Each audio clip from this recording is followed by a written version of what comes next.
Good morning, everybody. I am heading out to a new job to start ripping out some old ductwork and a couple systems. We're going to start with the downstairs and do the upstairs.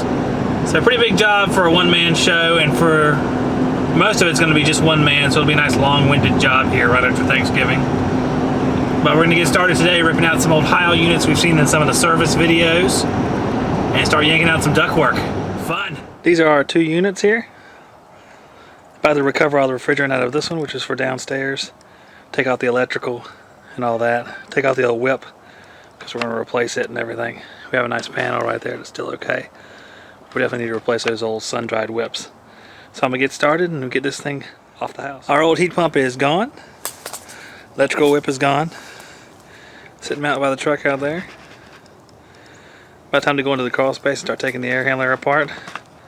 And then moving on to the ductwork. Looking up into the crawl space there, you can see there's some trunk duct laying on the ground. There's a large return duct right there, flex, black flex.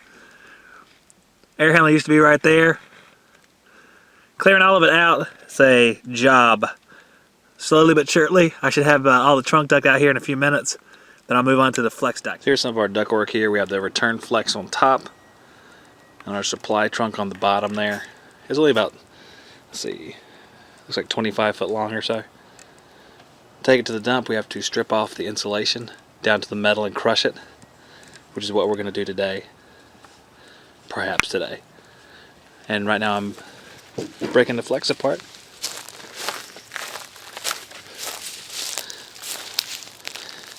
And putting it into the bags to throw away. Alright guys, we have our truck all loaded up. We have the heat pump, air handler in the back, several trash bags, and only ones we had left. Actually got all that pipe. We have a grand total of 5 bags left over here, so not too bad. We can get to work on Wednesday, putting the new air handler in, new heat pump, line set, and start with the duct work, and then hopefully finish that up on Friday.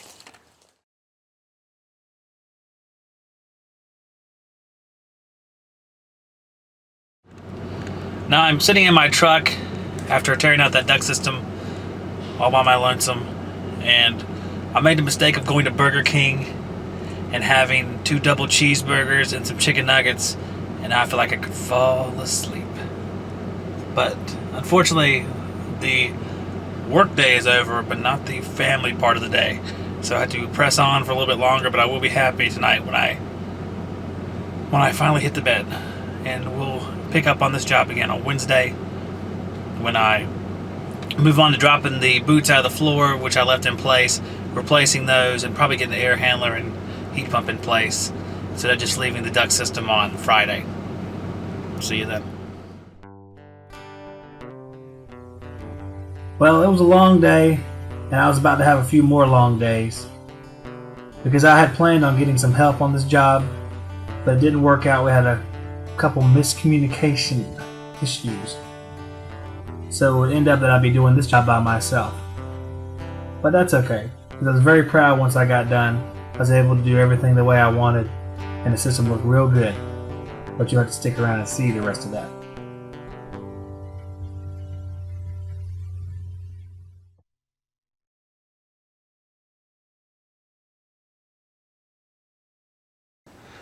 I am back on site, guys. Got my equipment up there. Got my nuts and washers. I'm going to build a unistrut base for the air handler in the crawl space so we can hang it from the joist. And once I get that done, I'll show y'all what I did. And we'll go on from there. We have the air handler sitting in place, hung on unistrut, 3/8 all thread rod. We have a media filter here.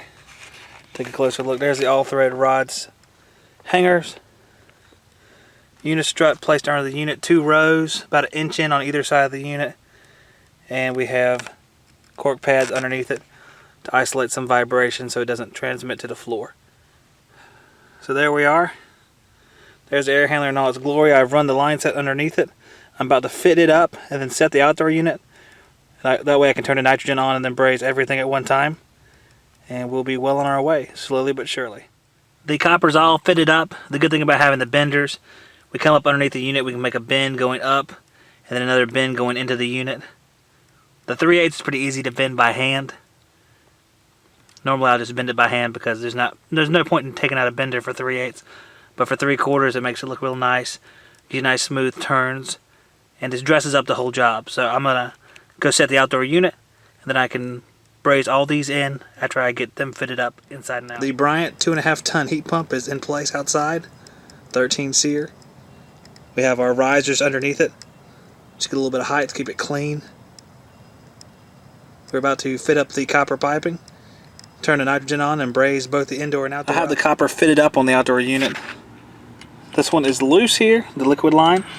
What I'm doing is I'm going to put nitrogen in through the suction port, run it back toward the air handler, and it'll come back, the liquid line, just blow out the end of this tube harmless.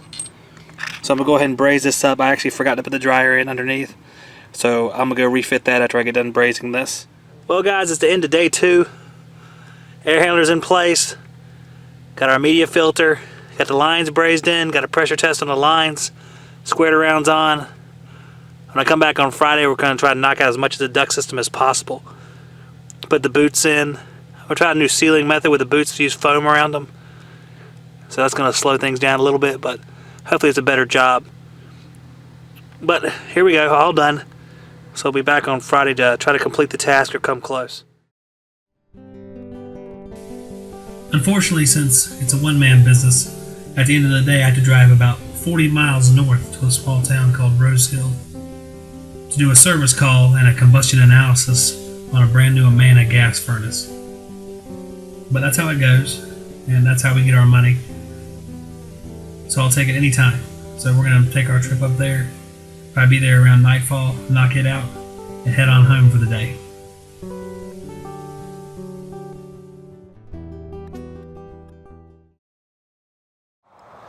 I'm in between calls here, guys. I just put up a new Honeywell 8000, an indoor sensor, or a wireless indoor sensor. Now I'm about to go do some combustion analysis as the sun goes down. Kind of a pretty scene, kind of eerie almost.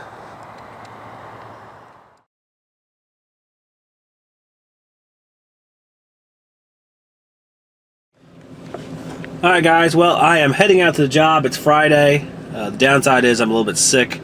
I got sick yesterday and it's pretty much gone into today. So I've changed the schedule a little bit.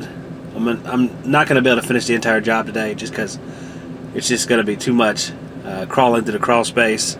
But I am going to do the boots, foam the boots, get those going so I can have some progress going forward.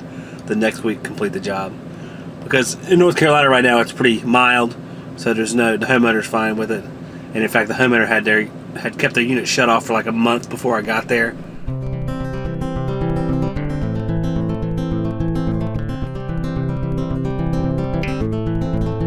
So, a little bit downside of running your own business, but we'll get on it, keep going forward, and the next week wrap things up.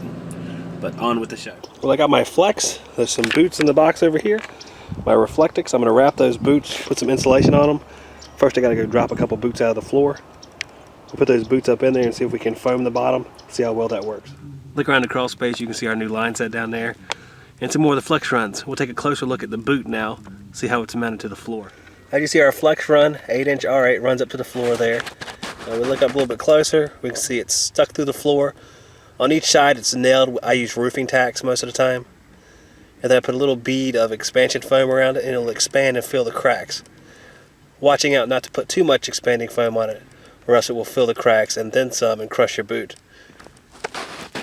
Does a good job because you can't always reach all 4 sides. You can also seal it from the top. But I just choose to try it this way. I'm trying to do a little bit better job as far as sealing for all possible air leaks. That's the climate we live in now, so I'm trying to do the best job I can in that regard. So that's pretty much done for today. Got the boots in place, got Flex tied onto them, got the thermostat in place upstairs, and the return grill and floor grills. So I am done for today. I'm not feeling well anyway, so I'm going to take off and go home and rest and hit this again next week to finish it off in one day.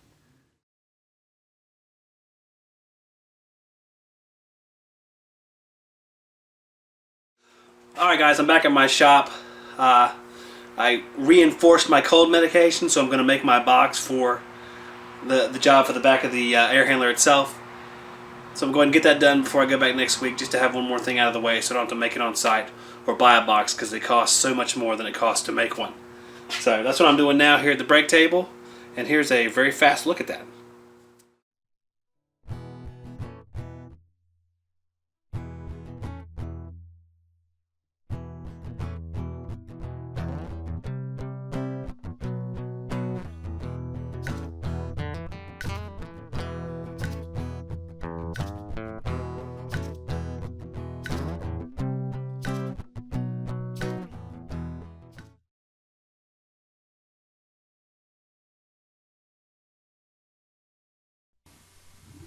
Overnight, a little rainstorm came, so I had to cover things up with a tarp because I wanted to make sure I was loaded up, because it's hard to load everything up in the morning. You lose so much time. So I put a tarp over the truck and make sure the rain doesn't get on some of my stuff. Most of the stuff won't be bothered by it, but a few of the items might be ruined. So after I get the tarp off here, I can head back to the job and we can get started trying to finish this thing up. I'm back out at the job. I got my snap lock pipe here. This is 12 inch.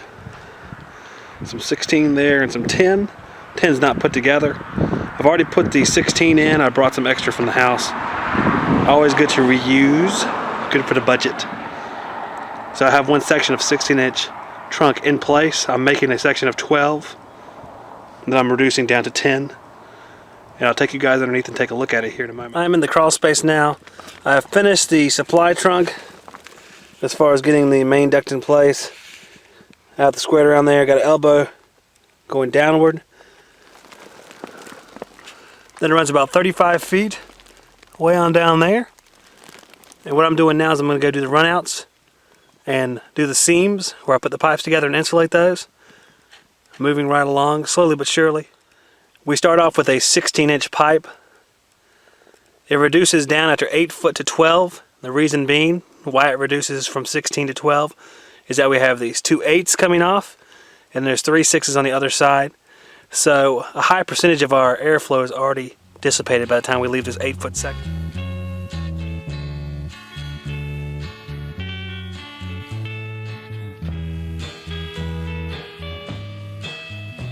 And then we switch down to 12, which carries roughly 600 CFM, plus or minus.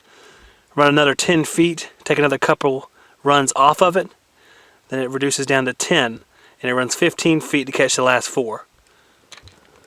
So that's pretty much it. A lot of duct system for one dude, and I'm going to try to do all the runouts, see if I can finish those as well. And then I have the return box and return flex to move on to if I can get to that today. Well, I'm on the last takeoff on this side of the duct. I've done, let's see, 6 runouts so far. Here's number 7 on this side, and then all the other ones are on the other side. So, yippee, tie those in.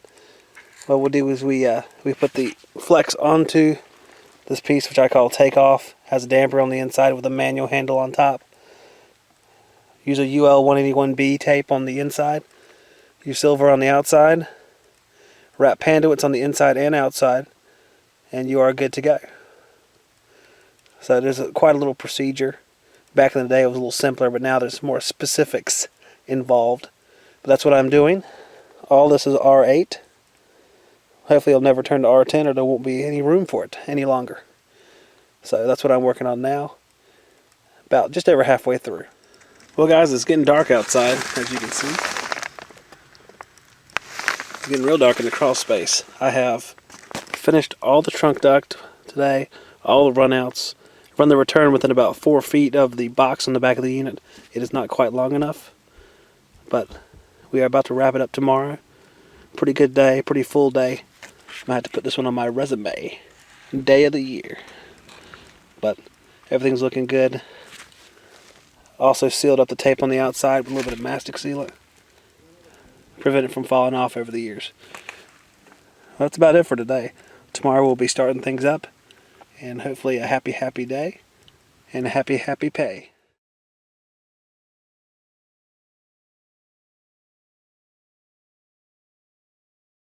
Alright guys, this looks like the last day of system number 1.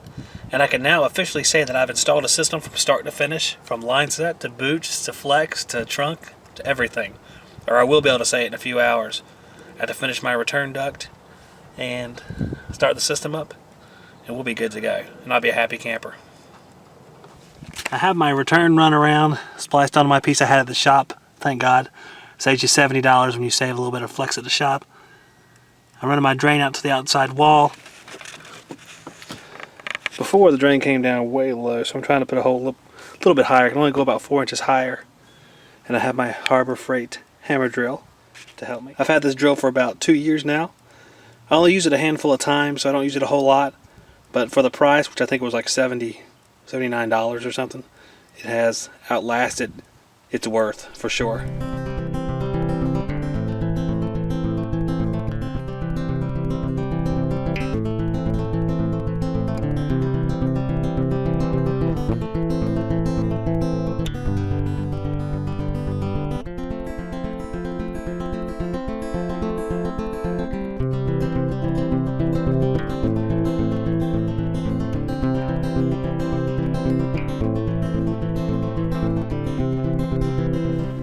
I have a 1-inch bit, but I really needed one that's a little bit larger, so I had to chisel it out at the end there.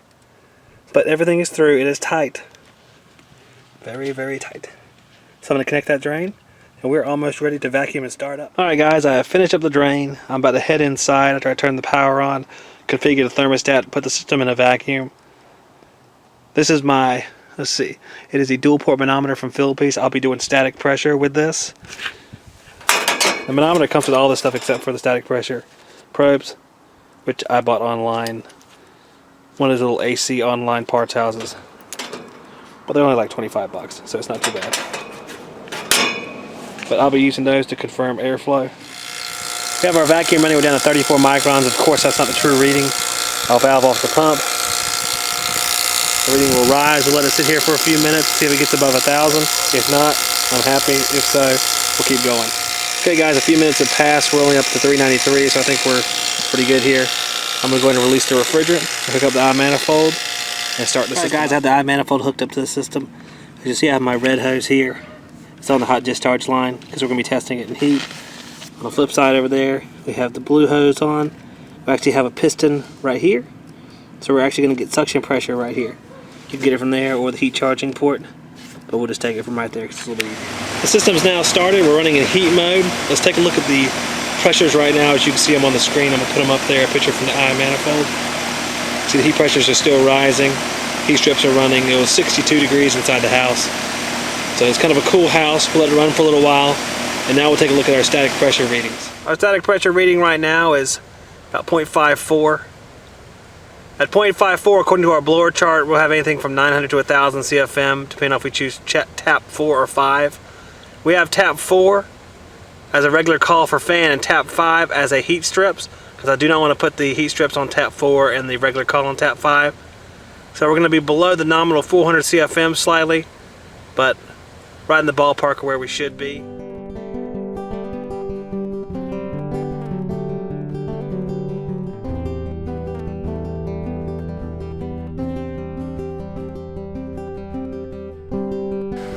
Alright guys, we have our air handler, the FB4C30. We have tap 5 at top and tap 4 right below that. If we go over here, look down to 0.5, which is here. We have 1009 at tap 5 and 899 at tap 4. So basically we're getting 900 CFM theoretically on tap 4 right now and 1000 on tap 5, which is the emergency heat running. A very popular question that I get is, how do you charge a heat pump in heating mode? Well, most of the heat pumps will have a charging chart on the inside of them, and that's what we're going to look at to charge this one. Let's take a closer look at the heat pump charging chart, see if we can figure out if we're onto something or way off. Now we are the 030 size there, and we have a 60, 70, and 80 on the side. It's indoor dry bulb. Now we're right in between those two, so we're going to have to sort of, interpolate what we're going to do there. Outside, we have 60 degrees, which is going to be the highest number on our chart. So we're looking in between these two right here in the middle. We have a high pressure of 368 and a high pressure of 410. Low pressure of 127 and 130. Now we're above that on the low pressure and we're slightly below that on the high pressure, as we can see from the eye manifold pressure readings. We'll let it go for a few more minutes, and I'm betting we're going to end up in between these two. As you see from the picture of the eye manifold, we have got a little bit closer to in between the two numbers. We've passed the first. And we'll most likely line up right in the middle where I won't mess with it any until we recharge in the spring if we want to check it in air conditioning. Everything looks pretty good.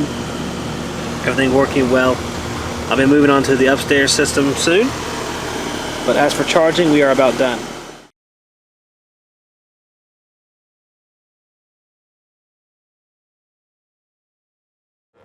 Well guys, I finished up the first part of our job here. 2.5 ton 13 SEER split system. I was going to head out to a service call, but I called the fella about 3 hours ago and he still hasn't called me back. So he is shit out of luck for today. And if he calls back, he'll be on for Friday. And this is Wednesday. So, oh well. Tomorrow I have a couple service calls. And then Friday, I don't know quite what's going to happen yet. Depends on if this fella calls me back or we get some more service calls.